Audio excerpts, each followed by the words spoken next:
Hello বন্ধুরা, আমি শাকগুন্নিল, আমার সঙ্গে আছে কর্ণজিৎ। আমরা চলে এসেছি ক্রিকেটের দুই মহাজ্ঞানী। আগের দিন একজন কমেন্ট করেছিল যে চলে এসেছে ক্রিকেটের দুই মহাজ্ঞানী, তো আমরা আরও একবার চলে এসেছি এবং আজকে আমরা আলোচনা করব হচ্ছে ইংল্যান্ডের সফর, ভারতবর্ষের অ্যাওয়ে সিরিজ। প্রচণ্ড ইম্পর্ট্যান্ট একটা সিরিজ। কর্ণজিৎ, রোহিত শর্মা নেই, বিরাট কোহলি নেই, রবিচন্দ্রন অশ্বিন নেই, স্বামী ইনজিওর, যে কারণে সেও ইনভলভ নয়, এক্সপিরিয়েন্স নেই, একদম আউট অফ এক্সপিরিয়েন্স ইন্ডিয়ার সাইড। এবং সেখান থেকে ইন্ডিয়া কিরকম কি করবে, নতুন ক্যাপ্টেন শুভমান গিল, সেটাকে নিয়ে ভারতের যারা ক্রিকেট প্রেমী তাদের প্রত্যেকের, আমাদের সকলের চোখ রয়েছে। আমরা চাই ভারতবর্ষ ভালো করুক।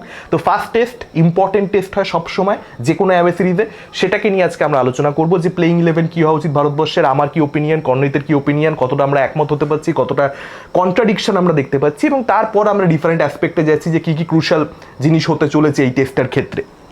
সবার আগে যদি আমি আমার টিমটা বলি কর্ণজিৎ, দেখো আমার মতে জয়সওয়াল আর রাহুল তো ওপেন করবে, এটা সকলেরই আমার বিশ্বাস। এটা মোটামুটি ডেফিনিট, মানে সবার ক্ষেত্রে এটা একই হবে আশা করি। আর ঈশ্বরন আমার মতে first down, Shubman Gill second down, তারপর থার্ড ডাউনে করুণ নায়ার, মিডিল অর্ডারটা করুণ নায়ার, পান্ত আর জাদেজা সামলাবে। লোয়ার মিডিল অর্ডার তুমি বলতে পারো শার্দুল ঠাকুর, তারপর বোলাররা চলে আসবে প্রাসিদ কৃষ্ণা, সিরাজ আসবে, বুমরা থাকবে। এবার এই যে লাইন আপটা, সেখানে আমি খুব ভালো মতো জানি যে ঈশ্বরনের জায়গাতে অনেকে অন্য প্লেয়ার চাইতে পারে, এবং সেই প্লেয়ারটা হচ্ছে সাই সুদর্শন। আর আরেকটা যেটা হতে পারে সেটা হচ্ছে শার্দুল ঠাকুরের জায়গায় নীতিশ রেড্ডি, যেটাকে নিয়ে অলরেডি ডিবেট শুরু হয়ে গেছে যে কাকে খেলানো হবে, কারণ হচ্ছে শার্দুল সেঞ্চুরি মেরে দিয়েছে। আমারও এই সেম দুটো জায়গাতেই তোমার টিমের সাথে কন্ট্রিবিউট। আচ্ছা, হ্যাঁ, আমি ঈশ্বরের জায়গায় আমি সাই সুদর্শন এবং শার্দুলের জায়গায় নীতিশ রেড্ডি। এই দুটোই চেঞ্জ। হ্যাঁ, এই দুটোই চেঞ্জ, বাকি মোটামুটি একই টিম। শার্দুলের জায়গায় নীতিশ রেড্ডি চেঞ্জের একটাই মেন কারণ, সেটা হচ্ছে আমার মনে হয় একটা ব্যাটসম্যান এক্সট্রা প্রয়োজন। শার্দুল আগে বোলার, তারপরে ব্যাটসম্যান, ঠিক আছে। নীতিশ রেড্ডি আগে ব্যাটসম্যান, তারপরে বোলার। মানে নীতিশ রেড্ডিকে তুমি একটা পার্ট টাইম বোলারই বলতে পারো। বোলিংয়ে যে খুব এফেক্টিভ হবে এরকম নয়, কিন্তু আমার মনে হয় বোলিং করতেও পারবে, প্লাস একটা এক্সট্রা ব্যাটিং এর। যদিও নীতিশ রেড্ডিকেও যে আমার খুব পছন্দ এরকম নয়, বা খুব যে ভালো লাগে এরকমও নয়, কিন্তু আমার মনে হয় যে বেটার অপশন ব্যাটিং এর জন্য নীতিশ রেড্ডি হবে। এবং আমি যেহেতু প্রেফার করছি যে একটা ব্যাটিং একটু এক্সট্রা, তো সেই জন্য আমি নীতিশ রেড্ডিকে রাখছি। ব্যাপারটা হচ্ছে যে একটা, এখানে তুমি যেটা বলছো একদম ঠিক কথা, ওভারকাস্ট কন্ডিশন থাকলে কোল্যাপস আসতে পারে, সেখানে একটা ব্যাটিং এর ডেপথ প্রয়োজন, একদমই একমত। শার্দুলের থেকে নীতিশ রেড্ডি সেই দিক থেকে বেটার অপশন। কিন্তু আমি যে কারণে অ্যাকচুয়ালি রেখেছি হচ্ছে ইয়েকে, শার্দুল ঠাকুরকে, সেটার লজিকটা হচ্ছে যে তোমার যদি নীতিশ রেড্ডি নিয়ে 5 জন বোলিং অপশন হয়, সেটা একটু প্রবলেম ইংল্যান্ডে। মানে 20 উইকেট নেওয়া, সেটার জন্য না তোমার প্রপার 5টা বোলার চাই। তোমার যাদের যা একটা বোলার রয়েছে যে তোমার ব্যাটও করে দেবে।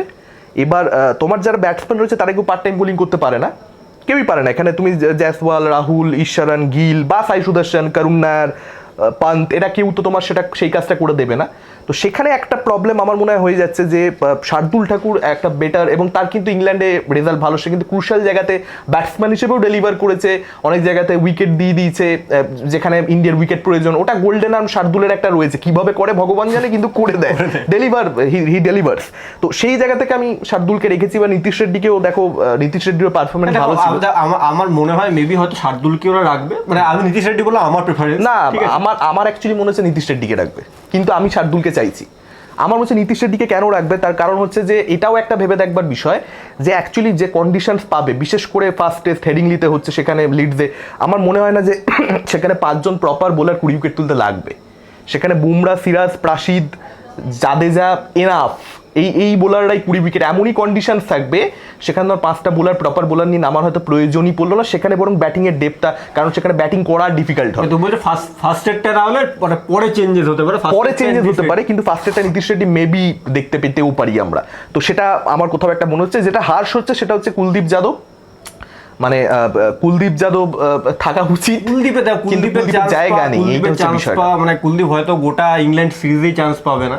না, আমার সেরকম কম আছে। জিততে থাকলে ইন্ডিয়া, ধরো ফার্স্ট টেস্টে খেলালো না, এবার ইন্ডিয়া জিততে থাকলো, তাহলে হয়তো তারা ব্রেক করবে না, যদি না পিচে কিছু বিশাল থাকে। আর একটা যেটা ভাববার বিষয় সেটা হচ্ছে WTCর যেটা ফাইনাল হলো, এটাই আমি বলতে চাই, যদি হঠাৎ করে রোদ উঠে যায়, একদম কন্ডিশন চেঞ্জ হয়ে গেল, এবং সেখানে মানে যেভাবে ন্যাথান লিওন স্পিন পাওয়া আরম্ভ করেছে, সেটা কিন্তু মারাত্মক টান। সেটা কিন্তু এরকম নয় যে একটু হালকা টান হচ্ছে, সেটা মানে বেশ ভালো টান। এবং সেটা যদি হয় তাহলে কিন্তু কুলদীপ, জাদেজা দুজনেই ক্রুশাল হতে চলেছে এই টেস্টে। তখন এরা দুজনেই প্রচন্ড এফেক্টিভ হবে, মানে দুজনেরই কিন্তু ক্ষমতা রয়েছে বল খুব শার্প টান করানোর। তো সেটা দেখবার মতন ব্যাপার হবে যে কুলদীপ কোন স্টেজে এই টেস্ট সিরিজে চান্স পায়। ফার্স্ট টেস্ট ম্যাচে সম্ভবত কুলদীপ পাবে না। আরেকটা যেটা নিয়ে আমি অ্যাকচুয়ালি একটু চাপে ছিলাম, সেটা হচ্ছে বুমরা 3টে টেস্ট খেলবে, তো সেই জায়গা থেকে ফার্স্ট টেস্ট হয়তো তাকে খেলানোই হলো না, যে একটা স্টেটমেন্ট যে বুমরা ছাড়া উই ক্যান বিট ইউ, যদি কোথার কথা ইন্ডিয়া হারিয়ে দেয় ফার্স্ট টেস্টে তাহলে বুমরা এলে কি হবে বাবু, সেই প্রেশারটা ইংল্যান্ডের উপরে দেওয়া। কিন্তু যেটা জানতে পারলাম বুমরা সে ফার্স্ট টেস্টে খেলছে না। আমার মনে হয় না যে ফার্স্ট টেস্টে বুমরা খেলতো না, কারণ এজ এ ক্যাপ্টেন ধরো আমি ক্যাপ্টেন্সি করছি, ইংল্যান্ডে যাচ্ছি, আমি কখনোই চাইবো না as a captain first match আমি বুমরাকে ছাড়া নামবো, ঠিক আছে। তো আমার মনে হয় ডেফিনেট এর থেকে গিলের থাকবে যে ভাই তুমি অন্য খেলো না খেলো, ভাই ফার্স্ট টেস্ট অন্তত খেলো, কারণ শুরুতেই একটা যদি বাজেভাবে হেরে যায় বা একটা মানে একটা প্রেশার অলরেডি, মানে যেটা থেকে আমরা শুরু করলাম যে ফার্স্ট টেস্ট সবসময় ইম্পর্টেন্ট। এমনি দেখো, এমনি ইন্ডিয়া এটা ফেভারেবল নয়, ঠিক আছে। ইংল্যান্ড একটু হলেও এগিয়ে, এটা যে কেউ মানবে আশা করি, ঠিক আছে। তো সেখানে যদি শুরুতেই একটা ব্যাকল্যাশ পেয়ে যায় তখন মানে গিলের ক্ষেত্রে অ্যাজ এ ক্যাপ্টেনও খুব প্রবলেম হয়ে যাবে, ডিফিকাল্ট হয়ে যাবে। তো আমার মনে হয় মানে বুমরা ফার্স্ট টেস্টও ডেফিনেটলি খেলছে, বুমরা ইনফ্যাক্ট নিজে কনফার্ম করেছে যে সে ফার্স্ট টেস্ট ম্যাচটা খেলছে, তারপর কি হবে না হবে সেটার ব্যাপারে সে শিওর। তারপর থেকে অ্যাকচুয়ালি ডিসাইড করবে তারা যে কখন প্রয়োজন না। আমার মনে হয় মেবি ফার্স্ট টেস্টে জিতে গেলে হয়তো সেকেন্ড টেস্টে এরকম না যে পরপর 3টে বুমরাকে খেলিয়ে দেবে, এটা কখনোই হবে না, ঠিক আছে। যখন ফার্স্ট থার্ড ফিফথ এরকমটা আমরা দেখতে বুঝতে পারবে যে এই ম্যাচটাতে ভাই জিততেই হবে বা এটাতে প্রয়োজনই, ঠিক আছে, তখনই বুমরাকে আনা হবে এবং বুমরাকে ওরা এজ এ মানে ওরকম একটা উইনিং টুল হিসেবে ইউজ করবে। মানে আমার মনে হয় যে ফার্স্ট টেস্টে ইন্ডিয়া জেতাটা খুব ইম্পর্টেন্ট, তাতে সেটা যে কোনো বিদেশের সিরিজেই, মানে সেটা এটা বলে আলাদা করে নয়, কিন্তু বুমরা যেহেতু 3টে রেস খেলবে, যেখানে ফার্স্ট টেস্টটা জিতে গেলে না তখন বুমরাকে রেস দেওয়ার বিষয়টা ওটা অনেকটা ইজি হয়ে যাবে, ওটা তখন মানে চাপ খুব মানে চাপের লাগবে না ইন্ডিয়ার জন্য। যদি ফার্স্ট টেস্ট হারার পর মানে বুমরাকে রেস দিতে হয়, সেটা ক্যাপ্টেনের জন্য মানে একটা মেন্টাল একটা ডিসঅ্যাডভান্টেজের ব্যাপার, শুধুমাত্র খাতায় কলমে নয়। খাতায় কলমে তো বুমরা সবসময় ইম্প্যাক্ট রাখবে, তার সঙ্গে সঙ্গে মেন্টালি তুমি একটা পিছিয়ে যাও, ওই মরাল বুস্টের জায়গাটা ঘেটে যায় সম্পূর্ণরূপে। তো দেখা যাক ফার্স্ট টেস্টটাতে কি হয়। স্টিল বুমরা, দেখো বুমরা যদি নাও থাকে, মানে আমি এখানে বলবো যে ইংল্যান্ডের বোলিং এর তুলনায় মানে ইংল্যান্ডের বোলাররা মানে খুব ভালো করে আমি যে খুব লক্ষ্য করেছি বা ইংল্যান্ডে মানে যারা অ্যাকচুয়াল প্রাইম বোলার ছিল তারা নেই, ঠিক আছে। তো সেক্ষেত্রে আমার মনে হয় একটা বোলিং এর দিক থেকে ইন্ডিয়া একটু হলেও এগিয়ে 100%, বোলিং এর দিক থেকে, কারণ বুমরা যদি নাও যায় সেখানে কে ঢুকবে? আরশদীপ, ঠিক আছে। তো বা এরকম হতে পারে যে প্রাসিদ কৃষ্ণের জায়গায় ফার্স্ট টেস্টে আমরা আরশদীপকে দেখতে পেয়ে গেলাম। আমার মনে হয় না আরশদীপকে ফার্স্ট টেস্টেই নেবে, মেবি প্রাসিদই যাবে। কিন্তু আমি ব্যক্তিগতভাবে বললে আমি আরশদীপকে দেখতে চাইতাম প্রাসিদের জায়গায়, ঠিক আছে। কারণ অ্যাকচুয়ালি ব্যাপার হচ্ছে দুজনেই আমরা প্লেইং 11 যেটা দিয়েছি সেটা হচ্ছে ইন্ডিয়া কি খেলাবে এটা ভেবে, রাদার দ্যান আমাদের পছন্দ। না একটা ইয়েতে যেমন সাইকে তুমি পছন্দের জায়গা আমি মানে পছন্দ করি এবং আমার মনে হয় ও ডেলিভার করতে পারবে, যদিও ও ডোমেস্টিক খুব একটা ভালো না, মানে সবাই এটা কমেন্ট করবে আমি জানি যে স্ট্যাটস খুব একটা ভালো না, ঠিক আছে। কিন্তু আমি প্লেয়ারটার উপর বিশ্বাস করতে চাই এখন, ঠিক আছে। আমার মনে হয় যে সাই সুদর্শন অনেক কিছু করতে পারে ইন্ডিয়ার জন্য, ঠিক আছে। তো আমি ওখানে সাইকে রেখেছি। আর তুমি যেটা বলছো কোনো, আমি একেবারে একমত। ইংল্যান্ডের দেখো জেমস অ্যান্ডারসন নেই, জোফরা আর্চার নেই, ঠিক আছে, সেই দিক থেকে ওকস হচ্ছে ওদের এই মুহূর্তে লিড করছে। তো সেখান থেকে একটা প্রবলেম তো ডেফিনেটলি ইংল্যান্ডের রয়েছে, সেখানে ফাস্ট বোলিং ইন্ডিয়ার অনেক বেশি এগিয়ে। আবার উল্টো দিকে তুমি যদি দেখো ব্যাটিং ইংল্যান্ড অনেক এগিয়ে এবং ওদের মিডিল অর্ডারটা ওখানে পরপর যখন স্টোকস নামবে, তারপরে হচ্ছে বল না ওই প্লেয়ারটার নাম কি, ব্রুক, ঠিক আছে, হ্যারি ব্রুক, জরুট এই মুহূর্তে বেস্ট জরুট, ঠিক আছে। জরুট তো ছেড়েই দাও ভাই, জরুটকে মানে উইকেট নিয়ে নেওয়া মানে অনেকটা ডান, অনেকটা 30-40% ডান ম্যাচে। তো মানে ওদের ব্যাটিংটা আবার অনেকটাই স্ট্রং, যেটা দেখো বিথাল, ঠিক আছে, বেন ডাকেট, আমি ক্রলি দেখা যাক কি করে, কিন্তু ওদের ব্যাটিং লাইন আপটা কিন্তু ভীষণ স্ট্রং। এবং যেটা আরেকটা প্রবলেম সেটা হচ্ছে যে এখানে তুমি যদি ইন্ডিয়ার ব্যাটিং লাইন আপটা দেখো, তাদের ইংল্যান্ডে খেলার খুব একটা এক্সপিরিয়েন্স নেই এই সমস্ত ব্যাটসম্যানদের, ঠিক আছে। কারুনারের কাউন্টিটা মানে কারুনার খুব ইম্পর্টেন্ট প্লেয়ার হতে চলেছে, KL রাহুল খুব ইম্পর্টেন্ট প্লেয়ার হতে চলেছে। ওপেনারদের ভালো করতে হবে, ওপেনাররা টোন সেট করে দেয়, ওপেনারদেরকে ভালো করতেই হবে। মানে একদম উল্টো চিত্র আমরা দেখতে পাচ্ছি যে ভারতবর্ষের যারা বোলার তারা যদি ওপেনারদেরকে নিয়ে নেয় ইংল্যান্ডের শুরুতে, খুব সেটা ভালো হয়, কারণ ইংল্যান্ডের মূলত মিডিল অর্ডারটা খুব স্ট্রং, টপ অর্ডারের তুলনায় তো মিডিল অর্ডার প্রচণ্ড স্ট্রং। তো সেই মিডিল অর্ডারটাতে যত তাড়াতাড়ি সম্ভব পৌঁছতে হবে। আর ইন্ডিয়ার ক্ষেত্রে হচ্ছে যে তুমি যত সম্ভব তাড়াতাড়ি মানে ওপেনারদের ওপর দিয়ে জয়সওয়াল এবং তার পারফরমেন্স খুব ভালো টেস্টে, এবং রাহুল যদিও যার অ্যাভারেজ প্রচণ্ড পুয়ার, তুমি যদি দেখো রাহুলের কেরিয়ারের অ্যাভারেজ হচ্ছে 33, তারপরেও যে রাহুল 7টা টেস্ট অব্দি গেছে, এটা অনেক মানে ম্যাক্সিমাম ভারতীয় প্লেয়ারদের সঙ্গে কিন্তু হয় না, ঠিক আছে। কিন্তু রাহুলের ওই পোটেনশিয়ালটা আছে, সবসময় বুঝতে পারা যে সেই জায়গা থেকে বিরাট কোহলি ওকে ব্যাক করেছে, তারপরেও ডিফারেন্ট লিডার্সরা সবসময় রাহুলকে ব্যাক করে এসেছে। আমি আশা করবো যে এবার সে দায়িত্ব নেবে, absence of Rohit and Kohli and Ashwin, সেখানে তাকে দায়িত্ব নিতেই হবে সিনিয়র প্লেয়ার হিসেবে। তাছাড়া এবং রাহুল, আমার মনে হয় রাহুল ওপেন যদি করে ম্যাক্সিমাম চান্স হচ্ছে রাহুল আর জয়সওয়ালই ওপেন করবে, ঠিক আছে। এটাই হবে, কারণ না হলে আর কি তাহলে সুদর্শন বা যে রাহুল ওপেন করবে, রাহুল যদি ওপেন না করে তাহলে সোজা রাহুল চলে আসবে একদম চারে বা আরো নিচেও আসতে পারে, বা আরো নিচে চলে আসবে, ঠিক আছে। তো আমার মনে হয় না এটা হবে, ঠিক আছে। তো রাহুলই ওপেন করবে, আর গিলের যে স্পটটা, গিল 3-এ বা 4-এ, আমার ব্যক্তিগত মনে হয় গিল 4-এ আসবে, ঠিক আছে। মানে আমার মনে হচ্ছে তিন গিল খেলেছে, কিন্তু আমার মনে হয় গিল 3টা ছেড়ে দিয়ে 4-এ চলে আসবে। ওপেনাররা একবার যদি ওই প্রথমের যে কন্ডিশনটা সেটা যদি একবার সামলে দেয় না, একবার যদি পিচটা সেটেল ডাউন করে না, তারপর পরে ব্যাটসম্যানদের জন্য ব্যাপারটা এই জন্য ঋষভ পান্তের মতন ব্যাটসম্যানরা তখন তুমি দেখবে যে 120 বলে 120 করে দিয়ে চলে যাচ্ছে। এই জন্যই বলতে চাইছিলাম যে মানে এই দিক থেকে খুব ভালো যে রাহুল ওপেন করছে, এই ক্ষমতাটা রাহুলের খুব ভালো রয়েছে, ঠিক আছে। রাহুল মানে পারবে, ও টিকে থাকতে চাইলে পারে, ঠিক আছে। আরেকটা যেটা এখানে ব্যাপার হতে চলেছে সেটা হচ্ছে এই পার্টিকুলার গ্রাউন্ডে ফার্স্ট টেস্টে মানে ফার্স্ট ইনিংসের যে অ্যাভারেজ স্কোরটা সেটা হচ্ছে 204 লাস্ট 3-4 বছর ধরে যদি দেখো, এবং সেকেন্ড ইনিংস হচ্ছে 291। তো এটা খুব ক্রুশাল হতে চলেছে যে টসটা কে জিতবে। টসটা যারা জিতবে তারা ডেফিনেটলি অপোনেন্টকে, যদি না কন্ডিশন একদম অন্যরকম কিছু বিপরীত কিছু আমরা দেখতে পাই, নর্মালি যেরকম থাকে সেই অনুযায়ী অপোনেন্টকে ফার্স্ট ব্যাট করতে পাঠানো হবে, বোলিংই নেবে উইনিং ক্যাপ্টেন। তো সেটা ভারতবর্ষের ক্ষেত্রে মানে একটু লাক দরকার। মানে ইনফ্যাক্ট তুমি যদি দেখো যে 5টা টেস্ট ম্যাচ যেখানে যেখানে খেলা হচ্ছে, 5টা ভেনিউ, সেটার মধ্যে ফার্স্ট ব্যাটিংয়ে 5টার মধ্যে 4টে গ্রাউন্ডে প্রবলেম রয়েছে, সেকেন্ড ব্যাটিংয়ে রান বেশি ওঠে 5টার মধ্যে 4টে, এবং সেই 4টের মধ্যে যে মাঠটাতে ফার্স্ট ইনিংসের অ্যাভারেজ সব থেকে কম সেখানেই হচ্ছে ফার্স্ট টেস্ট ম্যাচটা হচ্ছে। তো অ্যাকচুয়ালি ফার্স্ট টেস্টে কোল্যাপস হওয়ার সম্ভাবনা সব থেকে বেশি, তারপর একটু একটু করে বেটার হতে থাকবে বলে আমার বিশ্বাস, অ্যাটলিস্ট স্ট্যাটিস্টিক্স তাই বলছে। এবার বাকিটা তো দেখুন, যতক্ষণ না মাঠে কেউ নামছে ততক্ষণ বলা যায় না যে ইন্ডিয়া কীভাবে ব্যাপারটাকে। ফার্স্ট টেস্টই হয়তো আমরা দেখলাম যে শুভমান গিল একটা অসাধারণ ইনিংস খেললো।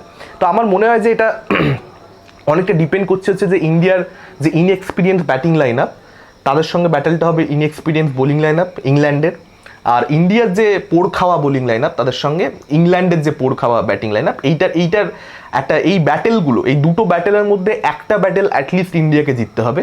একটা তো জিততেই হবে, তো ব্যাচ হেরেই যাবে। যদি একটা জেতে তাহলে অ্যাটলিস্ট এই ব্যাপারটা যখন মজাদার হবে, যখন হচ্ছে যে কোনোটাতেই কেউ আলাদা করে জিতছে না ওইভাবে, দুটো ব্যাটেল স্টিল তাও ড্র চলছে, তখন আমরা পাবো হচ্ছে একটা দারুণ।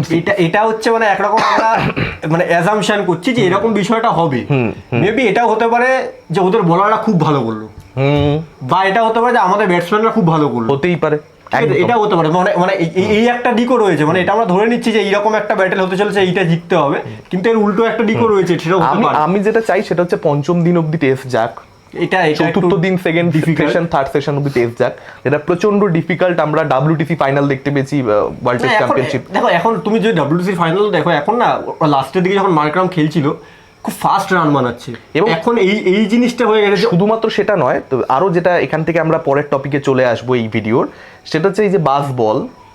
তো ইংল্যান্ড তো হচ্ছে মানে তারা তো প্রচুর স্পিডে রান তুলবে, তো সেইটার জন্য আরও বেশি তাড়াতাড়ি টেস্ট শেষ হয়ে যাওয়ার সম্ভাবনা অনেক বেশি, কারণ ওরা টেস্টটাকে অন্যরকমভাবেই সম্পূর্ণভাবে রিসিভ করেছে আর কি। লাস্ট কিছু বছরে বেন স্টোকসের ক্যাপ্টেন্সিতে, ব্রেন্ডন ম্যাককালামের কোচিংয়ে আমরা দেখতে পেয়েছি, এবং সেখান থেকে ইন্ডিয়াকে এটাও ট্যাকেল করতে হবে যে কীভাবে আমরা রানটাকে একটা কন্ট্রোলে রাখবো। ডেফিনেটলি ওরা অন্যান্য টিমের থেকে বেশি রান রেটেই ব্যাটিং করবে, ওটা আটকানো যাবে না, কিন্তু ওরা যতটা মানে 5-এর রান রেটে ব্যাট করে দিচ্ছে, সেটাকে কতটা কন্ট্রোলে আনা যায়, কতটা 4-এর দিকে আনা যায়, সেই চেষ্টাটা কিন্তু করতেই হবে। এবং সেখানে খুব ক্রুশাল প্লেয়ার দুজন হতে চলেছে আমার মতে। একজন হচ্ছে রবীন্দ্র জাদেজা, যার তুমি যদি দেখো টপ 5 জন যারা হাইয়েস্ট উইকেট টেকার ইন্ডিয়ার টেস্ট ফরম্যাটে, তাদের মধ্যে সব থেকে ভালো ইকোনমি হচ্ছে রবীন্দ্র জাদেজা।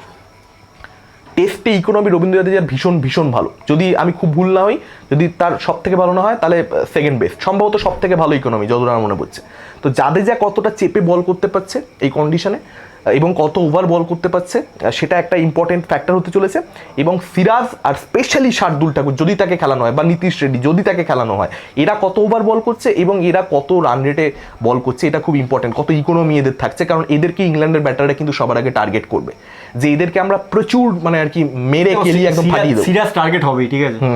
সিরাজ এমন একটা বলে সিরাজ টার্গেট হবে, বা ওদিক থেকে যদি, এবং সেটা উল্টো দিকে ভারতের জন্য কাজ করতে সিরাজ উইকেটও নিয়ে চলে আসবে, এবং যদি নীতিশ রেড্ডি খেলে সেরকম নীতিশ রেড্ডির সঙ্গেও সেম হবে। নীতিশ রেড্ডিকে যদি খেলানো হয়, আমার এটা মনে হয় যে নীতিশ রেড্ডি উইকেট পাওয়ার চান্সের থেকে অনেক বেশি চান্স থাকবে ইংল্যান্ড ওকে পিটিয়ে দেবে, এইটা আমার ব্যক্তিগতভাবে মনে হয়। শার্দুলের ক্ষেত্রেও কিন্তু আমরা সেরকম জিনিস দেখতে পেতে পারি, যদি গোল্ডেন রানটা ক্লিক করলো, নাহলে কিন্তু শার্দুল প্রচুর স্টিল শার্দুল বরাবর রেজাল্ট দিয়ে এসেছে, ঠিক আছে, এবং শার্দুল রিসেন্টলি 100 করেছে একটা, ঠিক আছে। তো সেই জায়গা থেকে দেখা যাক যে অ্যাকচুয়ালি কাকে এখানে চয়েস করে। তবে বাস বলটাকে অ্যাট সাম লেভেল না তোমাকে এখন ধরতে হবে, নাহলে হবে না। শুধুমাত্র ইংল্যান্ড বলে না, বাসবলটা ওরা মানে এনেছে ওই জায়গা থেকে এসছে, কিন্তু তারপর ওভারঅল তুমি যদি দেখো টেস্ট ক্রিকেট এখন একটু ফাস্ট হয়ে গেছে। এটা তো দেখো টি20-র আগমন, সেটার জন্য একটা হয়েছে। মানে ইন্ডিয়াও যে খুব স্লো খেলবে বিষয়টা এরকম না, সে এই লাইনআপে তুমি দেখবে যে ঋষভ পান্ত, ইনফ্যাক্ট তুমি যদি দেখো তুমি দেখো ঋষভ পান্ত ওটা ন্যাচারাল খেলা, ঠিক আছে, ঋষভ পান্ত ওটা মানে তুমি ওকে আগের জেনারেশনে বসিয়ে দিলেও ওরকমই খেলবে। শুভমান গিল বা করুণ নায়ার এরাও কিন্তু, যে মার্করাম যেটা করেছে WTC ফাইনালে, এরা কিন্তু এনিডে সেটা করে দেবে যখনই কন্ডিশন একটু বেটার হবে। তো দেখা যাক যে আফটার কিরকম হয়। আমার মতে তো ইন্ডিয়ার ফার্স্ট টেস্টে একটু প্রেশার রয়েছে, তবে এগেন টসটা ইম্পর্টেন্ট। যে টস জিতবে তার ম্যাচ জেতার চান্স, যদি সে সঠিক সিদ্ধান্ত নেবে। টস জিতে যদি খুব ব্লান্ডার করে যে না কন্ডিশন বলছে তোমার ফার্স্টে ফিল্ডিং নাও, অনেক কিছু ডিপেন্ড করে, মানে আমরা এখানে বসে তো সবকিছু বুঝতে পারবো না, ওখানে দাঁড়িয়ে ওরা তুমি দেখলে প্রথম দিন রোদ উঠে গেছে একদম। হ্যাঁ, এবার ভালো আপডেট গুলো অনেক বেশি আমাদের থেকে ওদের কাছে থাকে। তো শুরুতে মেবি মনে হতে পারে যে ভুল নিয়ে নিলো বা ইয়ে হলো, ঠিক আছে, 5 দিন পরে অ্যাকচুয়ালি বোঝা যাবে যে ঠিক ছিল কিনা। 5 দিন খেলা হবে না, 5 দিন তো হবে না, 3.5 দিন বাদে বোঝা যাবে। আমি আশা করি যে অন্তত 4 দিন মিনিমাম হয়, মানে তাহলে তো টেস্ট। ব্যাপার হচ্ছে 2018 তো ইন্ডিয়া ইংল্যান্ডে গিয়ে হারে, আমি এটা বলি শেষ করব। সেখানে 4-1 ইন্ডিয়া হারে বিরাট কোহলি ক্যাপ্টেন্সিতে। কিন্তু সেই টেস্ট সিরিজটা আমাদের ভারতীয়দের কাছে গর্বের, কারণ হচ্ছে আমরা ডাহা হেরে আসতাম সেখান থেকে। ওটা প্রত্যেকটা ম্যাচে আমরা ওই 4টে ম্যাচ আমরা 4টের মধ্যে 2-3টে তো অ্যাটলিস্ট আমরা জিতে যেতেই পারতাম। আমরা সেই জায়গা থেকে লাস্টে গিয়ে একটু ভুলভাল করে আমরা ম্যাচ হেরে গেছি। কিছু ইম্পর্টেন্ট ক্রুশাল মোমেন্টে আমরা ম্যাচে ছিলাম। আমি চাই সেইটা অ্যাটলিস্ট হোক। সেটা যদি হয় তাহলে আমি একজন দর্শক হিসেবে খুশি। সবসময় টেস্ট সিরিজ একটা ট্রানজিশন পিরিয়ডের মধ্যে দিয়ে যখন যাচ্ছে, তখন সেই অনুযায়ী এক্সপেকটেশন আমাদের ফ্যানদেরকে সেট করতে হবে। যা খুশি তাই চেয়ে ফেললে হবে না যে আরে জিতে যাবো, হারলেও কোনো অসুবিধা নেই, কিন্তু একটা ফাইট একজন ভারতীয় ক্রিকেট প্রেমী হিসেবে আমরা দেখতে পেতে চাই। আশা করি শুভমান গিলের নেতৃত্বে। অ্যাকচুয়ালি এই টেস্টটা হচ্ছে মানে প্রচন্ড আনপ্রেডিক্টেবল টেস্ট, এবং আমার মনে হয় সমস্ত ক্রিকেট ফ্যানরা মানে তাকিয়ে রয়েছে কি হবে একদম, ঠিক আছে। অনেকদিন পরে একটা এরকম সিচুয়েশন তৈরি হয়েছে যেটা মানে খুব ইন্টারেস্ট জাগাচ্ছে একটা টেস্টের প্রতি। একদম, ঠিক আছে, একদম। আপনাদের ওপিনিয়ন কি এই পুরো বিষয়টাকে কেন্দ্র করে, এবং আপনাদের প্লেইং 11 কি, এবং সেটার সপক্ষে কি যুক্তি? মানে ধরুন আমাদের সঙ্গে মিলছে না প্লেইং 11, অন্য কোনো প্লেয়ার আপনারা দেখতে পেতে চাইছেন, সেই পার্টিকুলার প্লেয়ারটা খেলার ক্ষেত্রে আপনাদের যুক্তিটা কি, অবশ্যই আমাদেরকে কমেন্ট করে জানাতে পারেন। এবং আমাদের চ্যানেলকে সাবস্ক্রাইব করে সঙ্গে থাকুন। এরকম ক্রিকেট অ্যানালাইসিস চ্যানেল বেঙ্গলে আপনারা পাবেন না, পডকাস্ট এরকম ক্রিকেটের আপনারা পাবেন না। আমরা করবার চেষ্টা করছি, করতে থাকি, আমরা আগেও করেছি, আপনারা দেখে নেবেন। ভালো লাগলে লাইক সাবস্ক্রাইব করে দেবেন। Thank you, tata.